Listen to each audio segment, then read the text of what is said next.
ورب الكعبه که په رزق باندې زره برابري را پکاري دا مې ښه یقین دی چې الله به رزق راکوي بلکل مې داسې یقین دی لکه څنګه چې مې په دې یقین دی چې دا زه ناست یم او خبرې کومه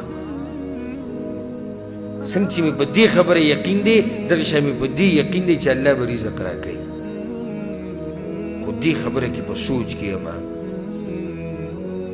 چې دا ایمان به سلامت قبر ته ورسوم او که نه دا سوچ دی دا یره هم شته ځکه چې دې یقیني پته نه لګي دا فتنې به زموږ سره څه کوي د دې پته نه لګي خاتمه به اخرنۍ څنګه وي پته نه لګي کلمه به نصیب کېږي پته نه لګي اکسیډنټ کې به مرو که څوک به مو وژني که بیمارۍ باندې به مرو خپل کور کې به مرو په څه حال به مرو عبادت کې به مرو په ګناه کې به مرو هېڅ پته نه لګي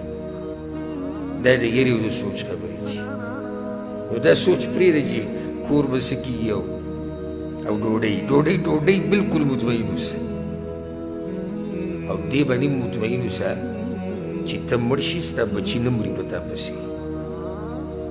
دا ته د فایدې خبره ذکر کړه که ته دې سوچ کړې چې ښځه راباندې ډېره مینه ده کېدای شي زما د مرګ نه بعد مړه شي نه مري اوسې پورې څوک مړ شوی دی چا پسې زه مړ شوی که څوک چا پسې مړ کېدی نو مور به بچو پسې مړ کېده پلار به بچو پسې مړ کېده نو چېرته دا سوچونه دا پرېږده دا سوچونه شاته یې ګزار کړه ځان نیک عمله کړه الله ستا د بچو حفاظت کړي لکه څنګه چې هغه یتیمانان او خزانه الله د وساتله د خضر علیه السلام په لاس باندې